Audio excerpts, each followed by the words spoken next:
When it comes to Siyam, when it comes to fasting Ramadan, Imam bin Hajar rahimahullah ta'ala mentions that the sign of an accepted Ramadan has a component of it that is a feeling and a component of it that has a very observable impact in terms of your deeds. So when it comes to the feeling, the one who is pleased with the departure of Ramadan and the one who is distressed with its coming forward, that is a sign of a Ramadan that is not accepted by Allah subhanahu wa ta'ala. That if one Ramadan leaves, you are not sad over its departure, and when it comes, it makes you sad. You are sad of its arrival. That is a sign that you are refusing the gift of Allah subhanahu wa ta'ala, and you are not allowing Ramadan to penetrate your heart whatsoever.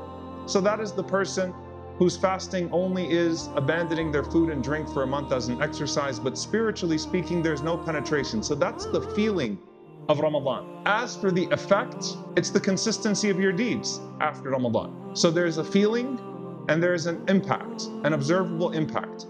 Did I quit the sins that I brought to me before Ramadan? And then did I increase in my good deeds or not? Right? The prize of this month is Laylatul Qadr. But the Prophet ﷺ never abandoned the masjid after the 23rd night or the 25th night and said, it looked like it was last night. Assalamu alaikum, see you all next year. It didn't happen. But he was asked this question, when is Laylatul Qadr? And he said, when the Qadr of Allah is greater in your hearts. Laylatul Qadr, it is the night of power, it is the night of decree. It has so many rich meanings. But when the estimation of Allah has grown in your hearts, then that is a sign that you have observed and caught Laylatul Qadr. Now let's talk about that for a moment, bidnillahi ta'ala. There are three things that the ulama mention in terms of understanding, having a greater Qadr of Allah in your heart, a greater estimation of Allah in your heart. Three of them. Number one, Allah is worth a greater sacrifice. As-salatu khayru min an-nawm. I was tired. I'm sleep deprived. I'm hungry. I'm thirsty. Allah is worth the pain of sin. The second thing that the ulama mention is that Allah is worth a greater share. What does that mean? A greater share of your wasa'il, your means to reach Him. Starts off with the faculties that Allah has given you of hearing. Allah is worth a greater portion of what I listen to. Allah is worth a greater portion of what I look at. Allah is worth a greater portion of my thoughts, of my contemplation, my fu'ad, what occupies my heart. Allah is worth a greater portion of my time, because time is a means to reach Allah. Allah is worth a greater portion of my wealth. What you have disappears, but what is with Allah subhanahu wa ta'ala remains forever. It's worth more of my wealth. And the last thing, a greater hope in Allah subhanahu wa ta'ala. What do you want from Allah? You know, when someone makes dua to Allah and there's a doubt, can He really answer me?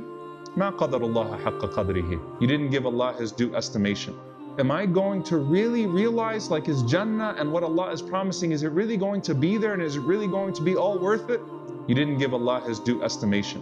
When a person seeks forgiveness from Allah subhanahu wa ta'ala, they say, I don't know if Allah is going to forgive me or not. You know, I have some really big sins that I've committed. You're not giving Allah His due credit. All of that means a greater hope in Allah, increasing your hope in Allah.